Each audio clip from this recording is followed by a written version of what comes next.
In this video, we shall have a look at track changes in Microsoft Word.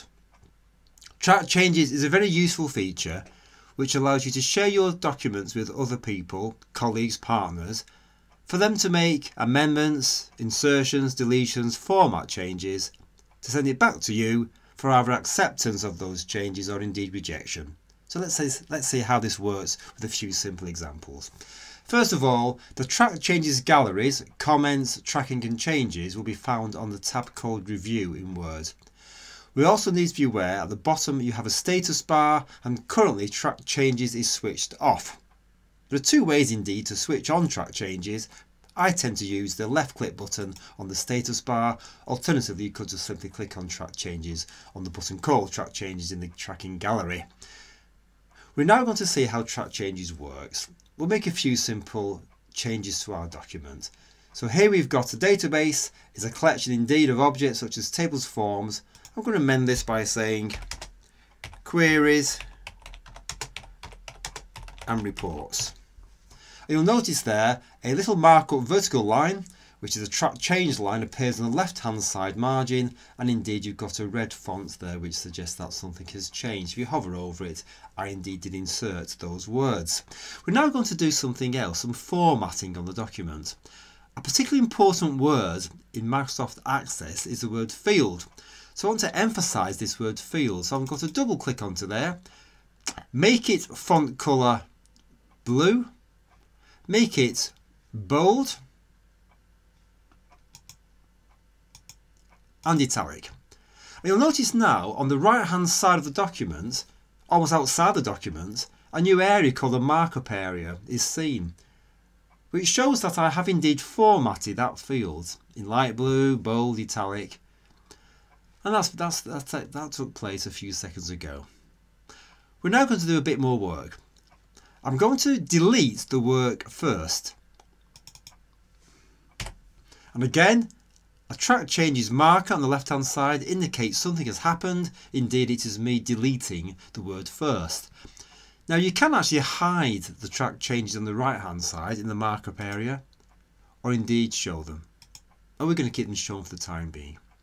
Another very useful feature on the Review tab is what's called the Reviewing Pane. I'll just show you this briefly. If you set on Reviewing Pane vertical, it gives you a whole list, a summary if you like, of the revisions, as it calls it, or changes made to your document. And I tend to leave those on. Now, we'll now start to accept or reject some of the changes. You'll notice here the very first change, of course, we made was queries and reports. Now, we have a choice there of accepting or moving on. If we accept that change, then queries and reports gets removed from the revision pane and of course gets changed from red to black. We're now going to go to the second one and we're going to once again accept this. Now you can actually just click on the button and it accepts it, wipes out the markup area, change if you like, and removes it from the revision pane. The next thing we'll do is actually reject the change. So we're going to go to the reject button, again in the changes area, reject and move to the next one. And last of all, a few seconds ago we've deleted the word first. I think I'll again reject that. So there aren't any more comments or track changes left in your document. So we're back to now the amended document as a result of our track changes, accepting or rejecting. Now the markup, we're still in track changes mode note. There are various markup options. These have been shown here. Comments, insertions, formatting, balloons, and they're all ticked. I tend to have all those ticked. Specific people or reviewers, so I could actually see if it'd been me who had been making the change or indeed my colleagues. We're currently looking at what's called all markup mode.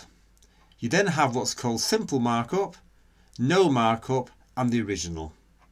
We stayed in all markup, which means we could see the markup lines on the left hand side and on the right hand side. Or let's say I meant to do another change. So I'll come down a bit further down to form area. I'd like to change again some of the wording to make it not italic but bold. I'm going to double click on the word record and double click on the word table and make those both bold. So I've made two more changes, again appearing in the revision left hand side and appearing in the markup area on the right hand side. Now, if we now look at the all markup area and change that to simple markup, we just see the simple line which tells us something has changed. We can go back at any point in time to the original or no markup at all. So we're going to stay with all markup. And in this case, we want to accept both changes in one go. So accept all the changes, and again, all the revisions go, all the changes are made, and we're back to the document. We can then either do a file save as, give us a new name, amend your document, or indeed leave it the same. Don't forget to switch off track changes before you leave the document. So track changes is now switched off, and here we have the final document with the acceptances and rejections all made. We can close down the revision pane.